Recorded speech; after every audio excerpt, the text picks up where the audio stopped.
Testing 1, 2, 3. Good morning to you, Chris. Morning. You want to run the slide? Do you want me to? Can you speak up, Chris? Do you want me to run the slides, or do you want to run them? Yeah. How do we start slides? Yeah, they move stuff around. It's on the bottom. Wow. Yeah. Share slides or stop sharing slides. It's one of those cases where going to the working group chairs, test out your Medico thing would have been helpful, I think, for me.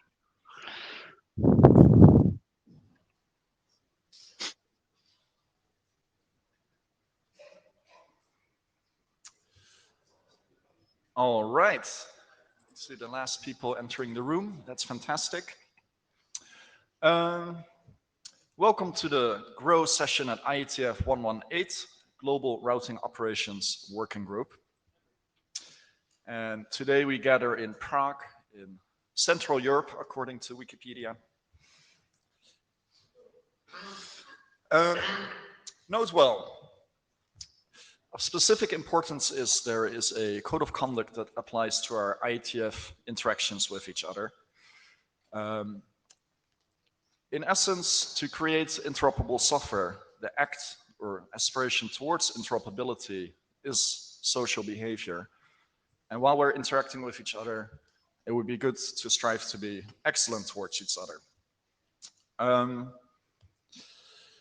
We have some resources, a mailing list that is fun to subscribe to, our agenda, a chat room. You can pull those up if you download the slides. Please make sure to scan the QR code and log in using your data tracker account. This way we can plan the room size of the next session. And I'm going to need a minute taker. Who here will volunteer to keep track of the notes? I see somebody is pointing to someone else.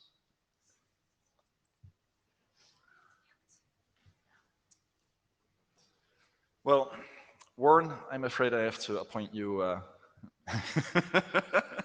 Thank you for volunteering. I will monitor the chat room, no problem. And then we go to the agenda. Today we have an exciting mix of topics, some of it specific to BGP operations, and some of it specific to our lovely protocol, the BGP monitoring protocol. My hope is that we run under time to allow for Maxine to present on some work.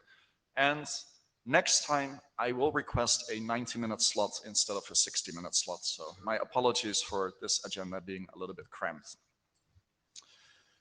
I think we should start with Martin Pels.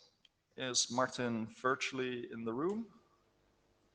Yes. I am. Can you hear me? I can hear you loud and clear. And I'm going to do the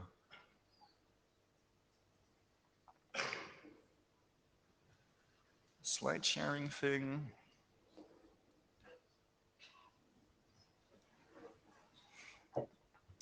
All right, Martin, please take it away. All right. I'd like to talk again about modeling BGP communities. This is work that builds on the idea I presented last year in London. And the aim is to define a structure for operators to describe BGP communities. Next slide, please.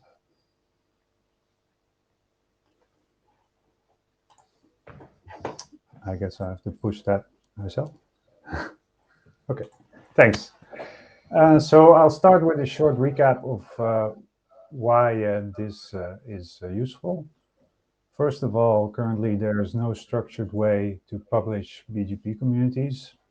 Operators put this information somewhere on their website, or they put it in the remarks field of their RPSL objects.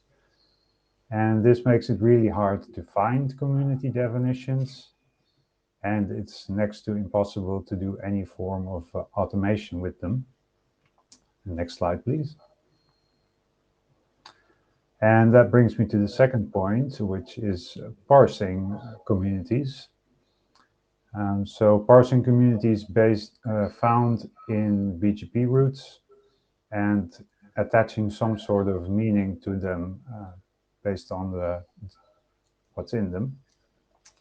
So this example is from the Enelmo Looking Glass, which tries to collect community descriptions from various different ISPs and then attach meaning to them. And it uses its own statically defined mapping of communities to descriptions. And ISPs can update these mappings themselves by sending GitHub pull requests, but obviously this is not really ideal and it scales very poorly. Next slide. Next slide. There. This is your next slide, right? Yep. And this is the third use case, which could be configuring routing policies. So if routers are able to load community definitions for ASNs, it becomes possible to help the user define routing policies towards these ASNs. So in this example, we have AS65001. And if I want to configure something with a routing policy for that AS, I would be able to tab complete the various subfields of the communities that this ASN has defined. And this makes life easier for operators. Next slide, please.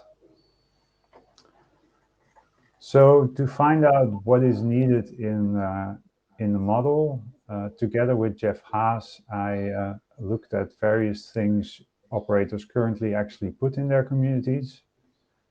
So first of all, there are display communities used to tag advertised routes with additional information. For example, a country where a route is advertised. Many different encodings are used here. Some operators use ISO 3166, some use M49, and some people create their own mapping of countries to numeric values.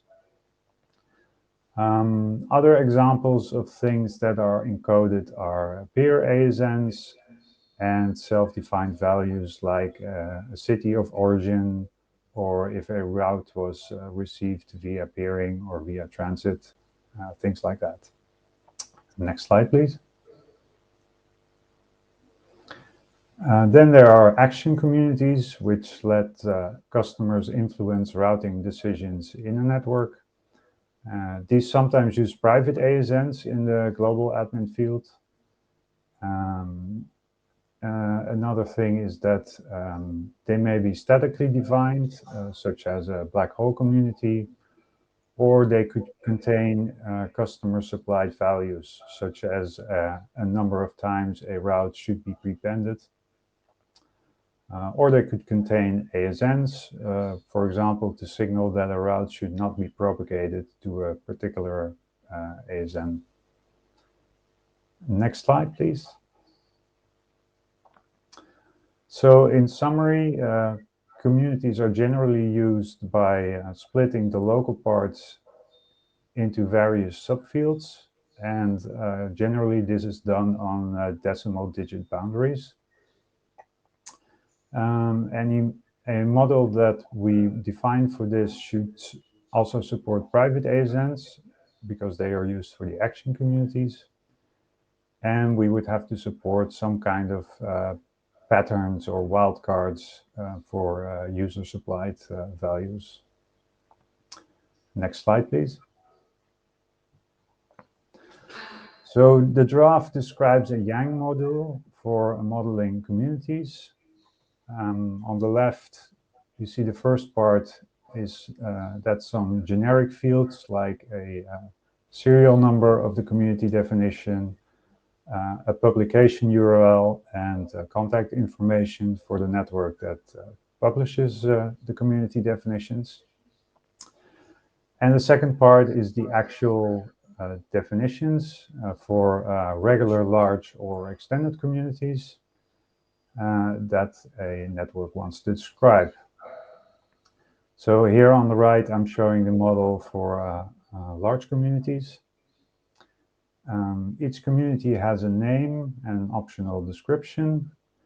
Then a global administrator field, which could be an ASN that the network controls, or it could be a private ASN. And then, since it's a large community, there are 2 local data parts, which in each of them different subfields that an operator defines. Then each subfield has a name, an optional length, and an optional description, and it has a pattern string that defines what's supposed to be allowed in them. Next slide. So I'll best describe this with an example. So on the left, we have a JSON community definition formatted according to the Yang model. This is a community that AS65539 defines to mean do not export this route to a specific ASN. It has a name and a description, and the global admin field is set to 65539. Then we have 2 local parts. The first is called function by the operator. It has 1 subfield, which we expect to contain a decimal 4. That would mean no export. And the second local data part again has 1 field with the ASN that the route should not be advertised to. And in this case, that is a regular expression that allows any ASN. So then on the right, we have the community 65539465598 that could be attached to a route and seen on the network. Then a parser could take the JSON definition, parse this community, and see that the name of this community is RFC8195 no export ASN. It could see that the function is no export, and it could see that the ASN is 65598. And next slide, please.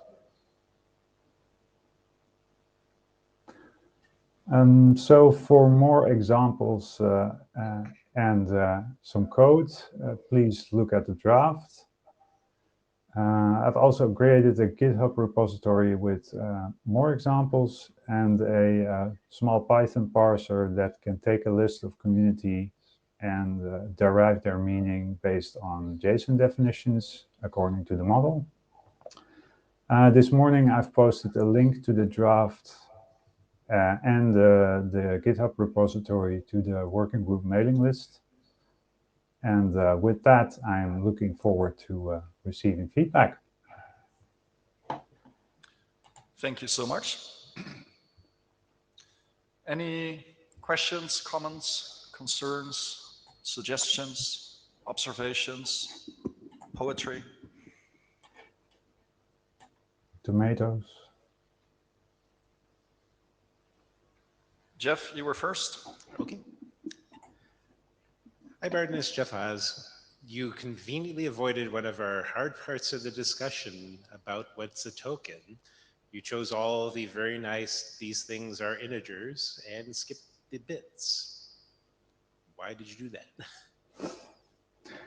Because I didn't want to make things too complicated for this introduction.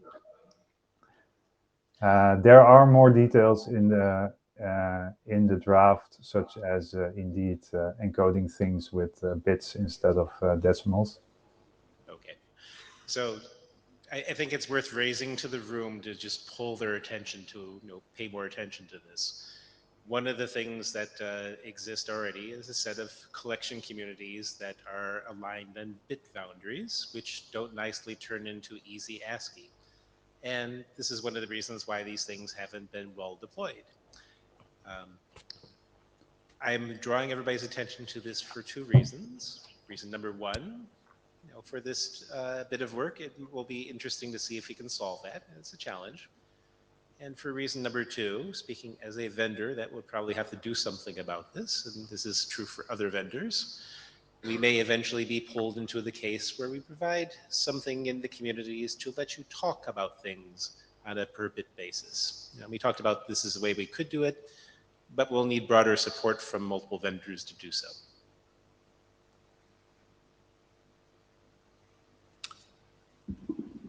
Luc? Hi, Luc Hendricks, Nelnet Labs. Hoi, Martin. Thanks for writing this down. I read the draft in the afternoon and I was a bit confused about a sentence in 6.1 regarding deterministic parsing. You mentioned the pattern leaves should be ordered from most to least specific. I thought it meant the same as saying we take the first match and be done with it. Then in section 6.2, you actually say that if there's multiple matches, we take the first one. So I guess there's something more sophisticated going on with the first one in 6.1. And I just saw your slide on the patterns. Is there a relation here with patterns being greedy, yes or no, and that you should order accordingly? Or I was very confused by what's in there.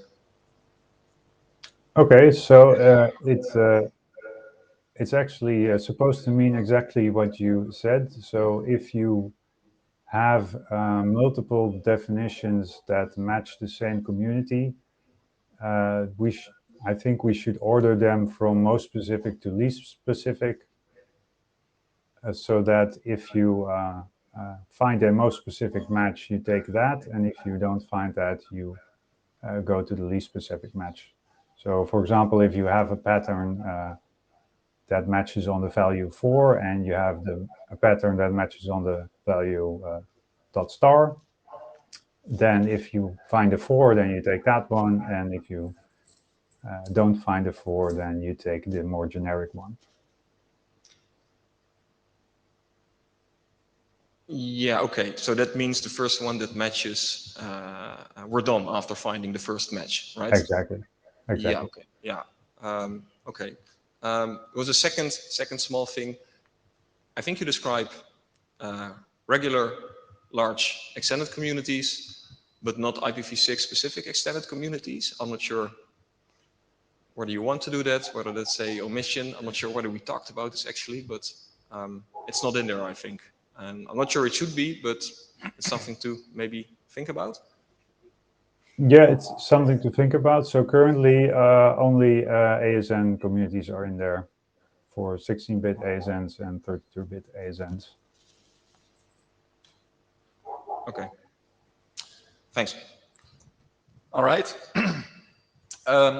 As chair, I think this type of work is of interest to this working group, and it addresses a problem space that has existed as long as BGP communities have existed, but gluing that up together with Yang possibly is a way out of the unstructured interpretation of BGP community definitions. So with that in mind, I would like to issue a call for working group adoption somewhere in the next few days. And if the working group confirms there is sufficient interest to work on this, then we will jointly continue this work. Thank you so much, Martin. I hope the weather is nicer in Amsterdam. No? Rain. All right. Next up, we have Tobias Fiebig, who is going to present on an update of BCP 194.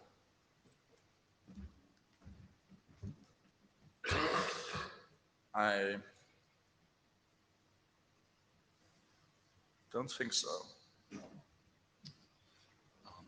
Then we do the next slide thing. Next slide, please. So quick recap, BCP 194 or RFC 7454, BGP operations and security from, sorry, too much time in the Netherlands. From February 2015, best practices for TCP layer, so actually the session, the BGP speaker itself on a network layer, and actually protecting BGP, so what to import and what not. Next slide, please.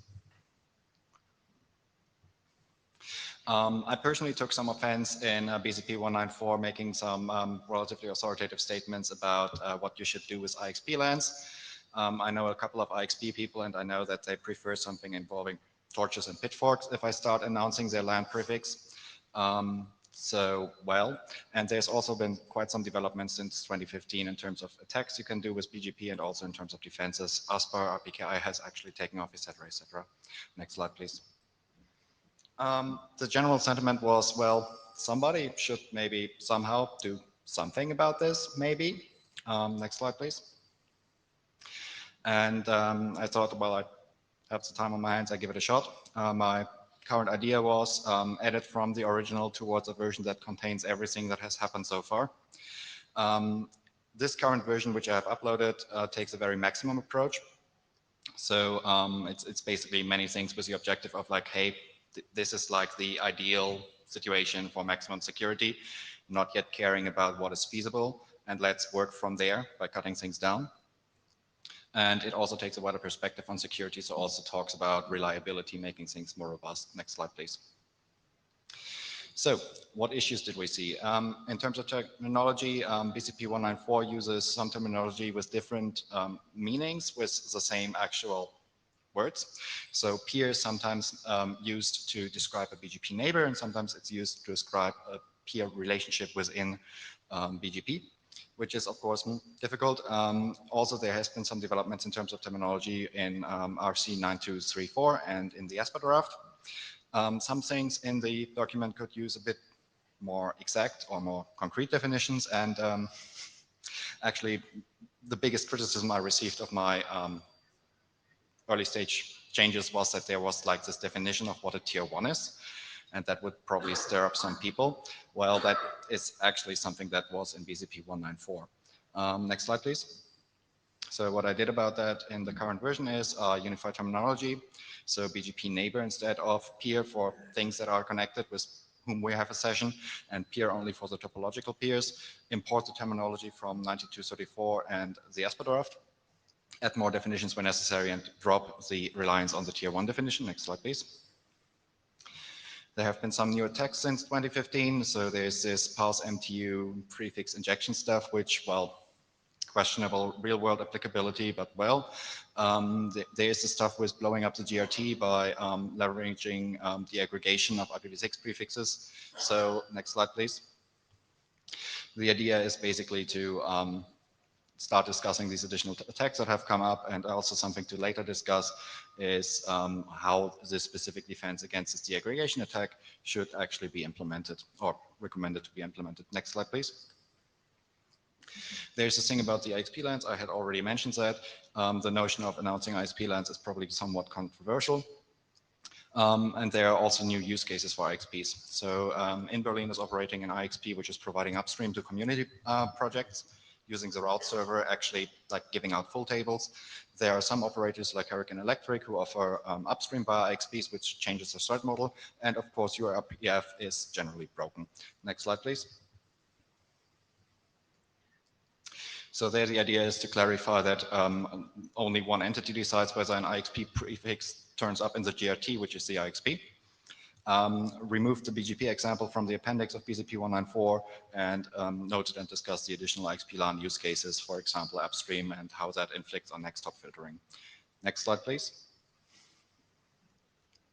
So in BCP 194, the main section item is the filtering types, so prefixes, ASPAs, etc. And what I personally think is that in the end, it's ultimately about which NLRI gets imported, given that it has specific parameters, like a specific next hop or invalid next hop or specific ASPAs, which might contain indications that it's spoofed, etc., etc., etc. Next slide, please. So with the changes, I focused more on a general frame of importing NLRI and split the prefix filter-based approach to importing NLRI to the kind of staticness of the source lists. So the more static ones, like what are bogans, what is like RCA 1918, etc., versus things that more frequently might change. Next slide. We also got a lot of things we can filter for or with. Next slide. And there's ASPA and the only to customer attribute. There's the thing with a community-based filtering, and if you don't have OTC and you don't use communities for filtering your downstreams and filtering to like where you announce it, you can get into funny things where you start announcing a prefix you learned from one of your upstreams, which has a leave AS of one of your downstreams, because your downstream started prepending to you. Actually happened to me, or rather one of my upstreams. I also introduced an emphasis on outbound filtering, because more filtering is better filtering, right? If both sides filter, if one side makes a mistake, it's not an issue. There's a reference to RFC 9319. There's more on community scrubbing, also including large communities, which weren't really a thing when 194 was initially written. And there's, of course, the addition of the max prefix limits.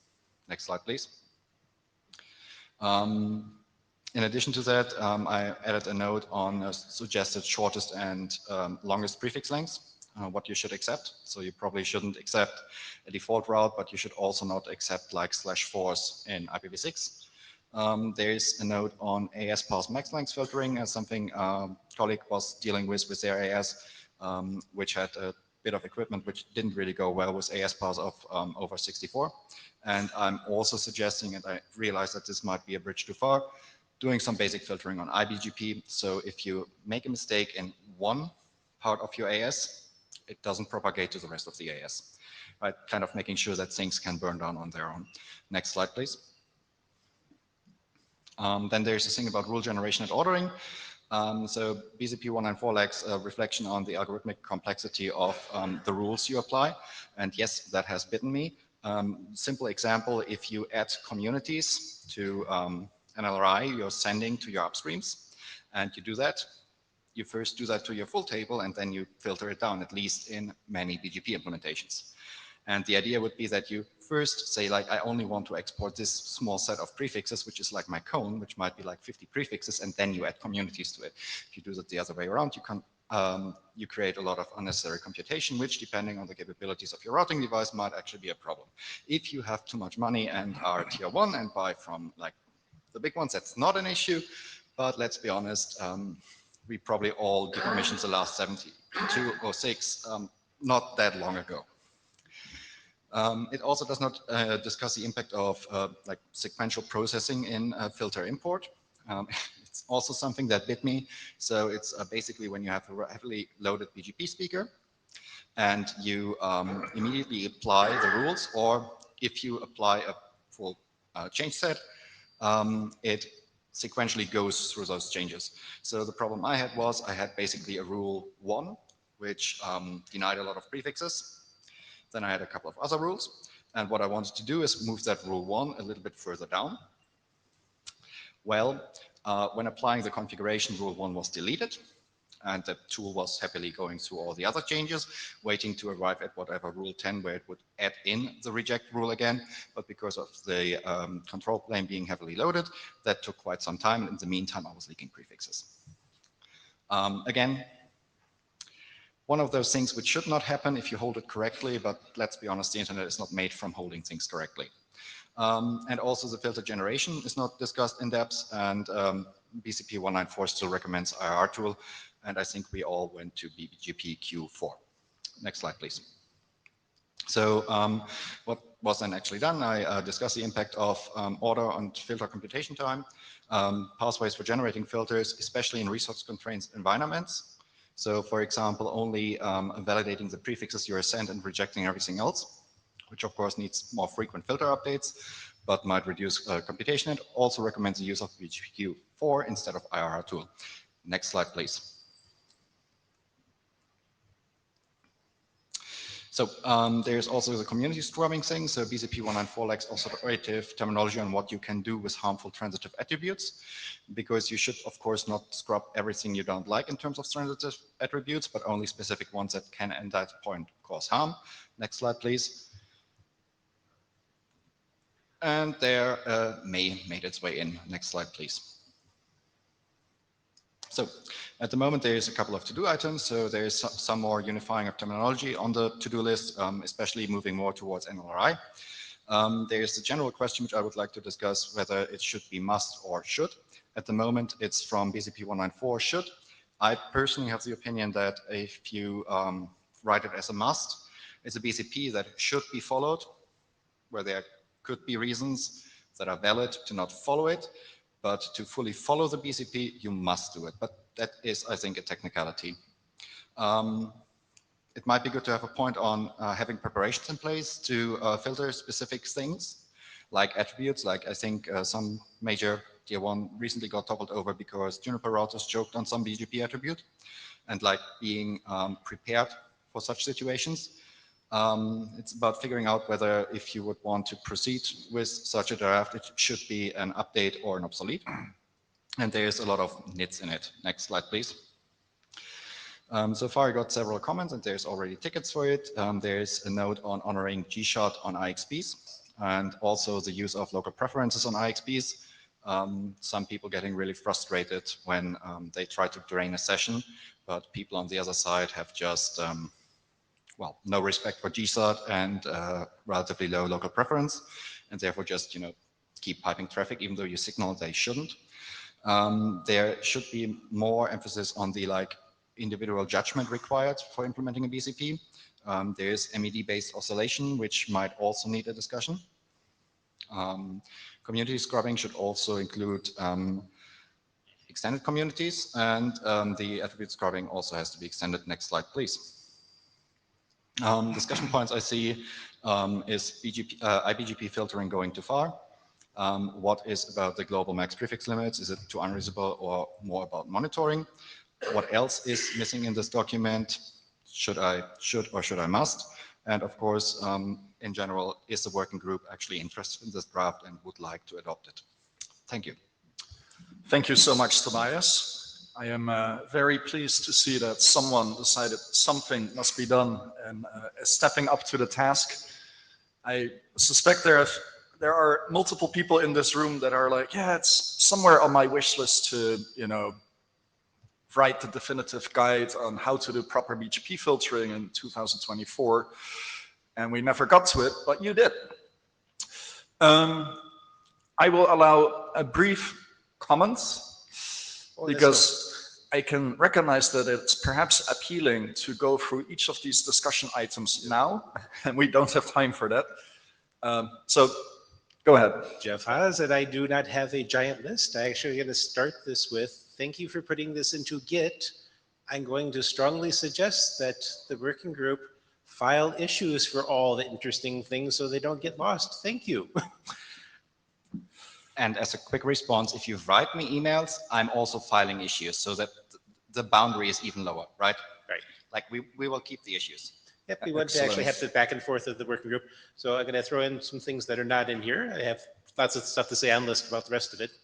So those of you who are fortunate enough to actually see me chatting in BESS earlier about BGP attribute escape, I spent a lot of time saying, hey, GROW's working on fixing a lot of the BCP issues, and we should talk about some of these things. There are two I wish to specifically flag for attention to the working group.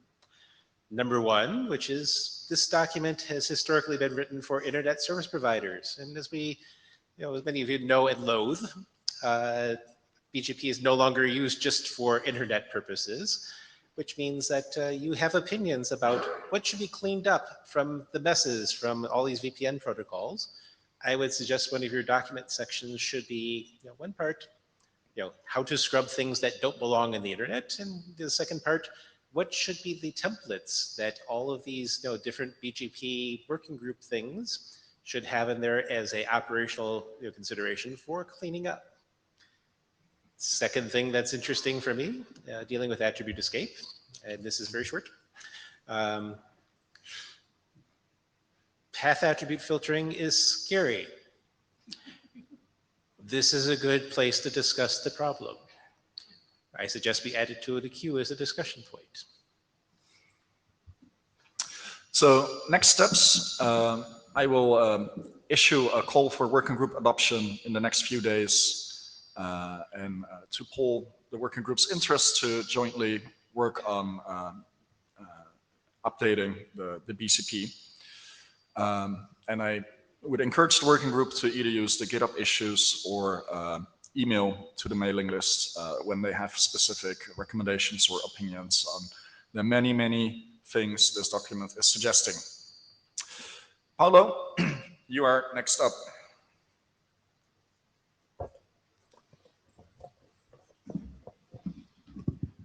Hello. So, slide before. So, I'll start from, I have updates on 4 draft. I will start from the quickest one, which is the PRAP. Next slide, please. So this draft is about, splitting up the init and PRAP registries. It's a work that was started by John, and then I promised some help, so to integrate Lockrib and Azure about RFCs into that. Next slide, please. So essentially, the only thing that happened here is that you see currently we have 1 registry, and where we have those code point 0 to 4. Next slide. Yeah, I swear I'm not doing that on purpose. And so this draft essentially makes 2 registries where you see you have on this one, the initiation one, you have 0, 1, and 2 defined, and 3 and 4 are reserved. And next slide. And then you have in the second registry, you have 0, 1, and 2 reserved, 3 and 4 defined, right? So I would say super simple. Actually, there is no magic, in this slide, in this draft. So it could be also good to go for last call, to be honest with you, as far as I would say. So next slide. So we go to this, so to the support of TLVs in BMP, and so bumping to version 4. Next slide, please. I swear I'm not doing that on purpose. Next slide again, please. So what happened and what is the current status of this draft is that we did something major recently, which is moving the BGP PDU into a TLV, like in route mirroring. We do it also in route monitoring. So we justified, there was a lot of discussion like the stateless parsing TLV, shall we do it or shall we not do it? We should do it because we cannot put add path and multi-labels into the flags, the peer flags, because they are per family. So you need really something, more fine-grained.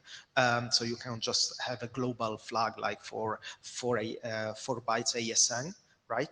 So you need a TLV, which is indexed with the NLRI that you are addressing. We did bump to the version 4. Oh, one thing, I got comment from Luke about that, and today there was another comment from Colin.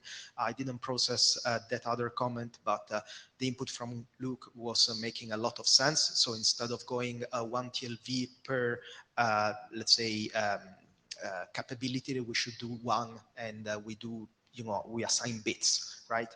I like it. Any input is welcome. So we bumped the version to 4. That was another big item of conversation.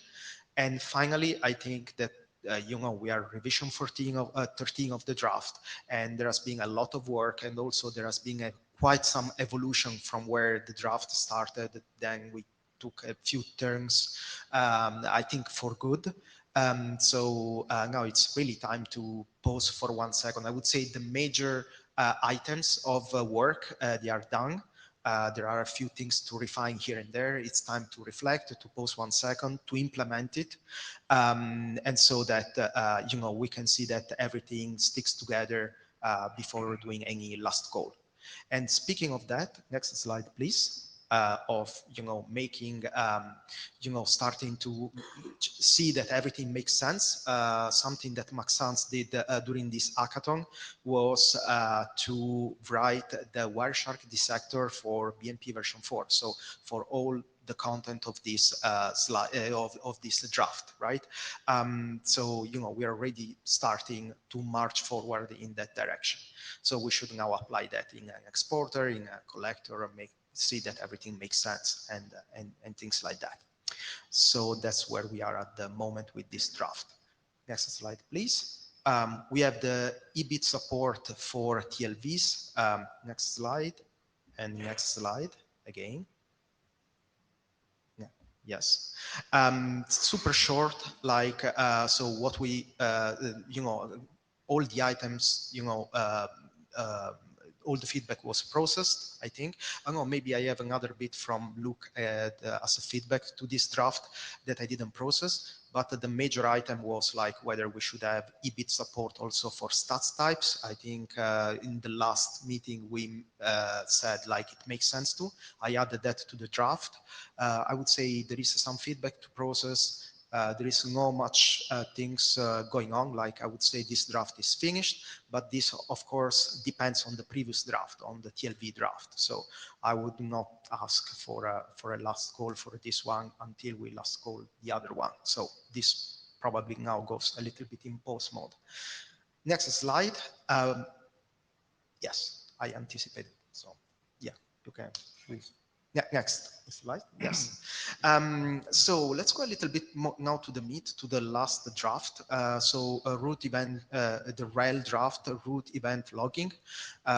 Next slide, please. So what is the idea? I will recap because it is quite new, this draft. So the idea is that like in BMP, we have, state synchronization with the root monitoring, we have debugging, we have session reporting, we have stats, we have a lot of stuff, but we don't have anything that is event driven, right? And so this draft is a complement. So this new message type that we are proposing is a complement to whatever is already existing in BMP. So for example, you want to report on events. So you want to, for very different use cases, you may want to use this like alerting, reporting, or facilitate on-change analysis, where essentially like the exporter is already telling you what changed, and you don't have to do comparison of just huge tables like pre-policy and post-policy, but the exporter can already tell you, oh, this thing was filtered out, for example, right? So this is the intuition, the idea behind this draft. Next slide, please. So what happened here is that like I made a first very timid attempt at starting to explode the policy discard TLV, right? Currently it's just a string. I already got some very useful feedback from Jeff. Thank you, Jeff, very much. Jeff was saying like, this string with a limit to 255 characters should be at least relaxed, right? To include, or maybe we should go to a vector of strings and things like that. I think it's very useful feedback. This is really a question to all of you, like if you have policy discard, what is the information that you would like to receive? Like what, in which format, what would be useful to you, right? And it's a question to both operators and, of course, vendors. So we have to mediate what is feasible versus what people want, right? So the goal is not to F35 this policy discard thing, because we should always have a vivid memory that we had a previous incarnation of trying to have policy discards in a draft, and that draft was quite complicated, quite complex, and in fact, it really never really took off. So we should really find out what is the right balance between what we want to achieve versus what is feasible, and not make things, too complex, right? So super open to feedback from anybody about this. And especially from maybe also from Rudiger. Rudiger, you were like the first one, Chicago 2017, saying, I want to see why something is dropped, right? So maybe, would be very curious to hear from you. Still a lot of work to do, as per Jeff's words. Yes, like we have a number of recent codes, and each of those, they should go into TLV, where we explore, each of those, like log reason, logging, and other stuff like validation issue and whatever, what we want to see there. So I will do that work. It's to do for me. I have some feedback to process still.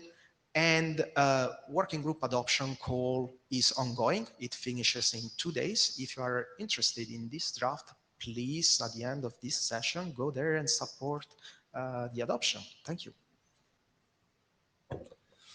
Thank you, Paolo.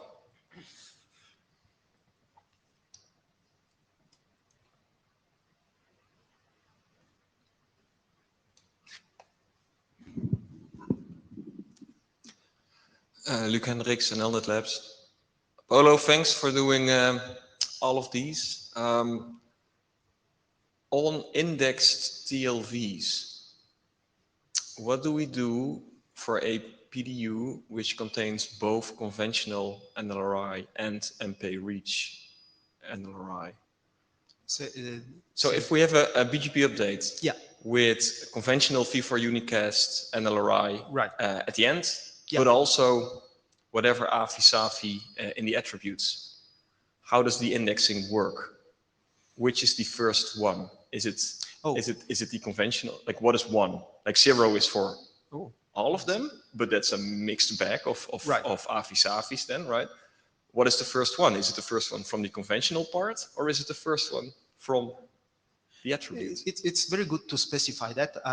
My intuition would be like the first in the packet, like I just parse the packet, and the number one for me would be really the first. If it's the unicast one, that it's that would be the one, or if it's the MP, that would be the first one for me. So that's that would be my intuition. It should be specified, of course, totally. And then that's it. Yeah. So this also touches on REL, where the PDU, the BGP PDU, will be synthetic, right? Right. Do you think we should allow both conventional NLRI and MP-REACH in there as well? Or yes, I'm not sure if it makes sense, but it's, again, I guess we should. Yeah, we should specify it. I think it can make sense also because, and I tell you why. Not much for the synthetic one, but for example, Jeff brought to the attention like on the malformed packet, right? Reporting the malformed packet. So in that sense, you are probably not doing anything synthetic. So it's a packet and it's malformed and it's there. So this is why probably I would not go and like for the synthetic one, be restrictive and say you should have one or the other. I would say it's a BGP PDU, what you want to put in there. That would be again my intuition, but I'm open to.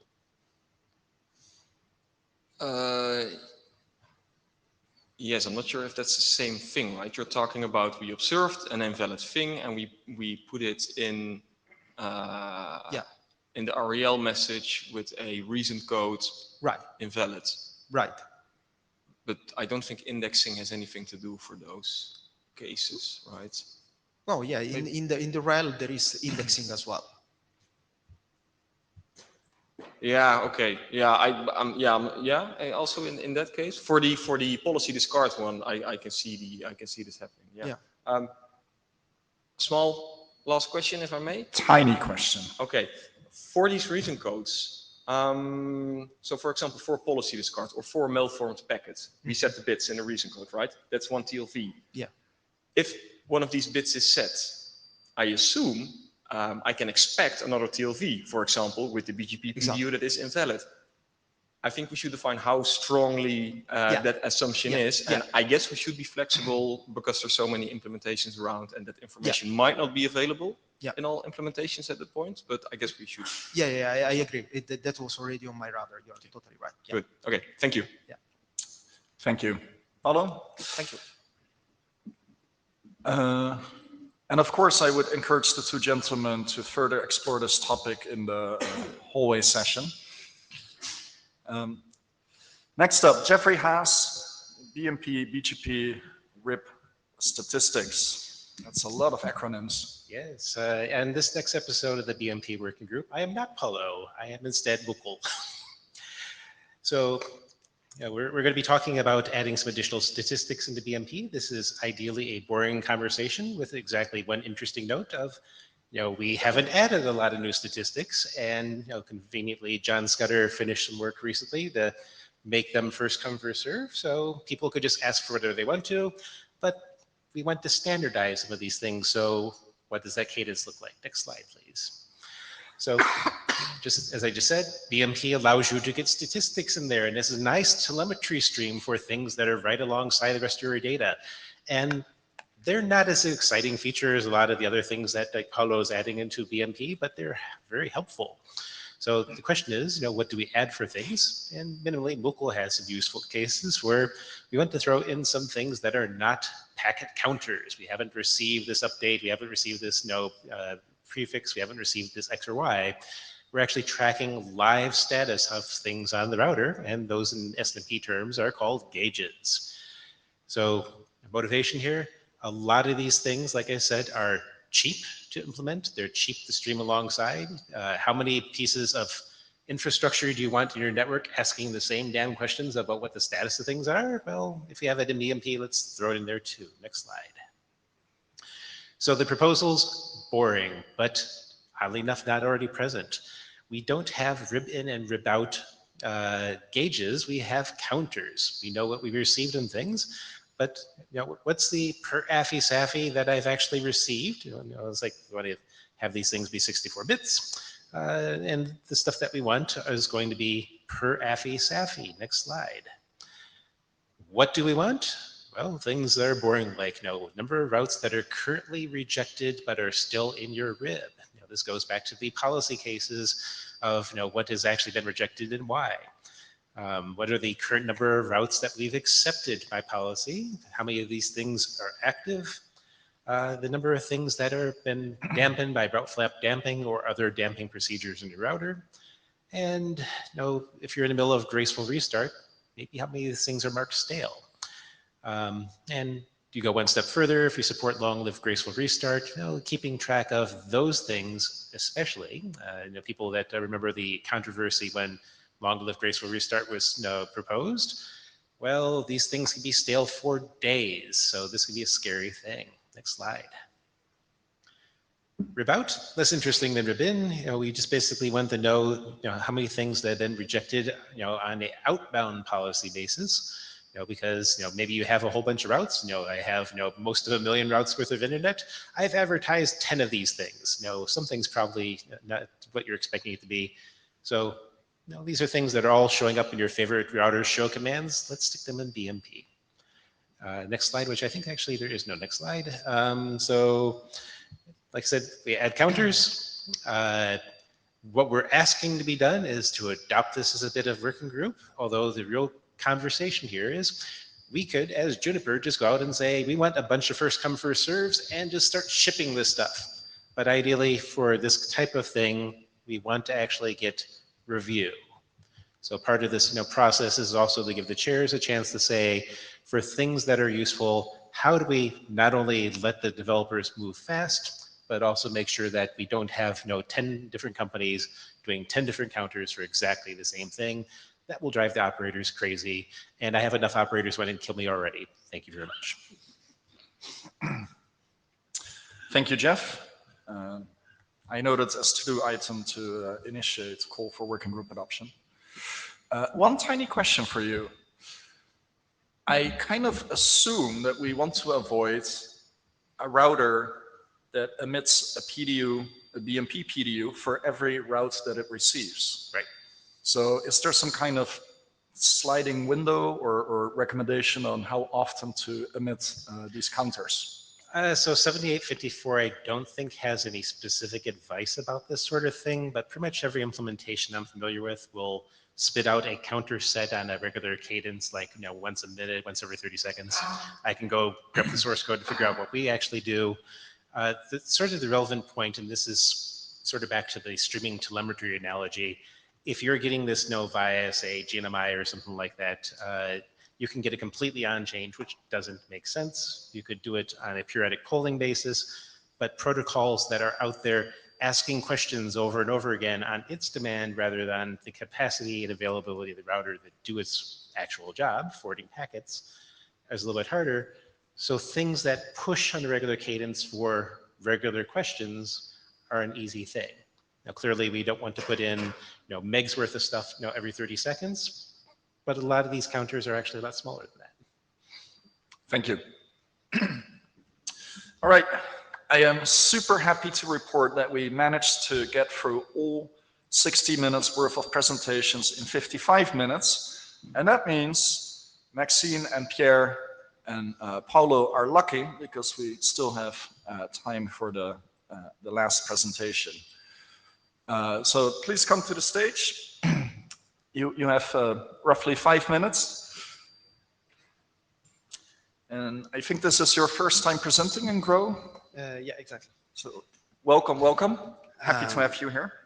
Let me hello. know when I should push for the next slide. Okay, yeah. Hello, everybody. I'm Max Ansiumsi from Intalion. Today I'll talk about two drafts we're working on with Pierre and Paolo. The first one is the log-crypt peer address, so you've already probably seen it. Just a quick update on it. Next slide, please. We do not keep the BMPv3 support, the behavior for it, because we need more state than the BMP version 3 can allow us to send. So we're using BMPv4 with all the TLVs that we can now add. We also added some figures and rephrased to increase the clarity of the draft. Next slide, please. Then the local pass ID, so that's a new draft we're trying to push. Basically, the goal is to identify the path in a router and then report it in BMP. Next slide, please.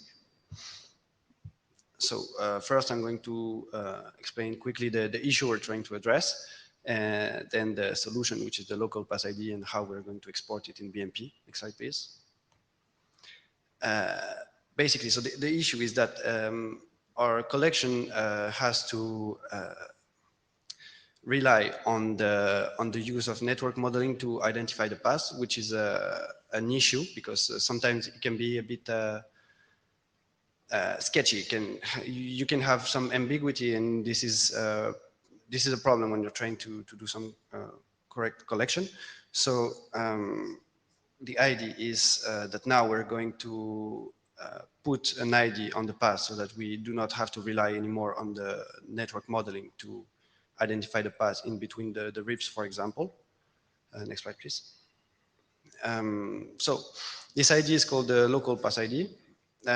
It's just a number that's used to identify a path.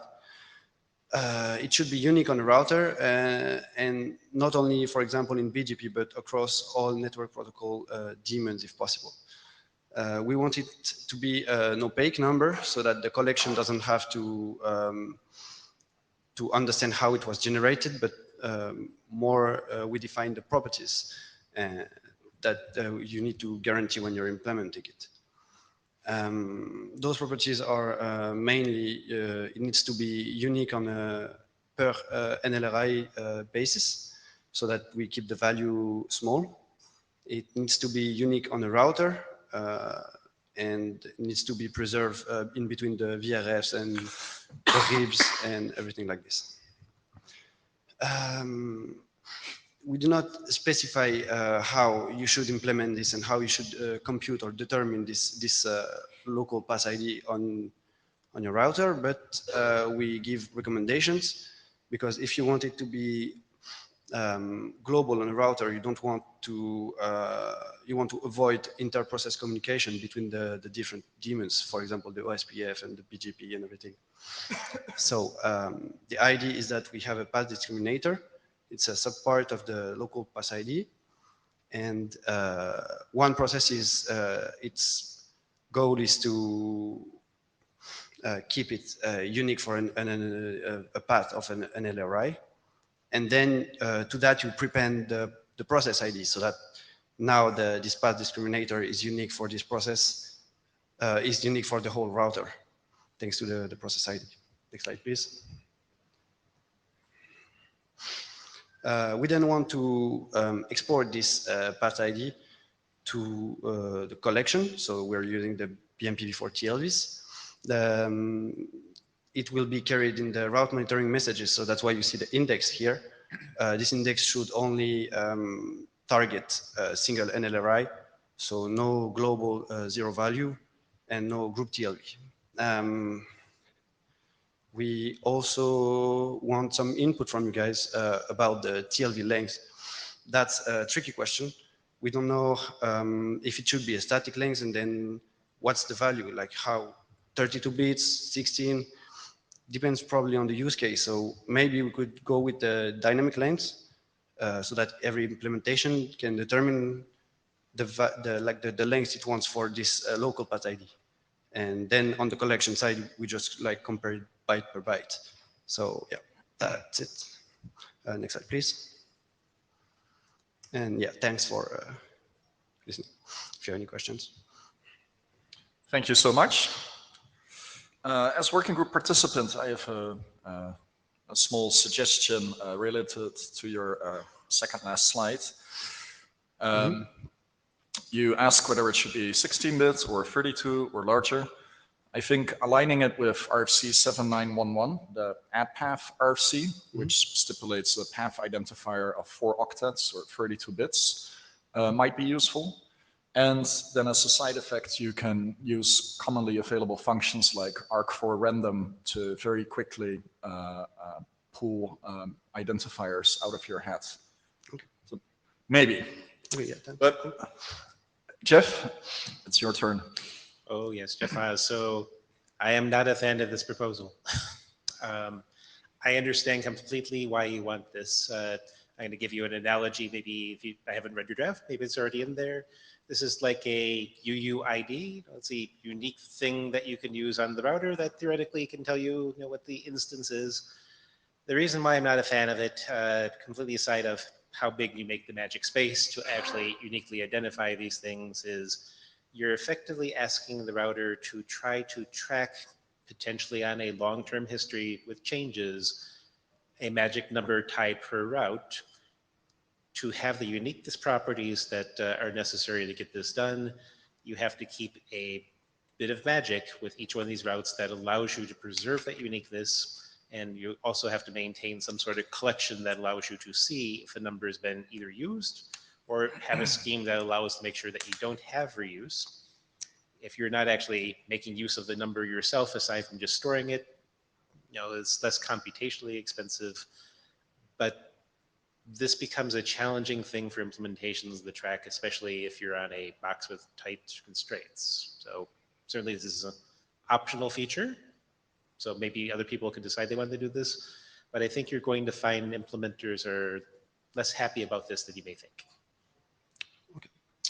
So to summarize your feedback, your concern is that introducing this feature would be additional state for the router to keep track of on top of all the other states. That sounds like fair feedback. So I would encourage the authors to consider this feedback and maybe see if there is a mechanism to reduce the burden of tracking the state. Maybe there isn't, and then it becomes a cost that vendors must either absorb or not. But I think this is a good point to consider and then come back to the working group if improvements are possible in that space. Okay. Super. 4 minutes over time. I'm very proud of the presenters. Thank you so much. The next IETF GROW session will be in Brisbane on the other side of the planet, and I hope to see you all there. Thank you for attending.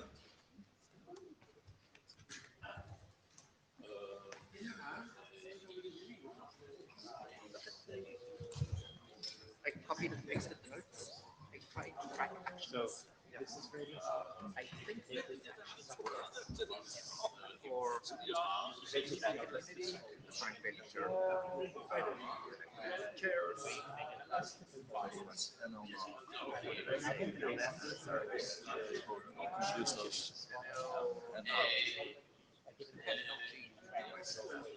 Still looking at us. No, no, no. Yeah, you're right.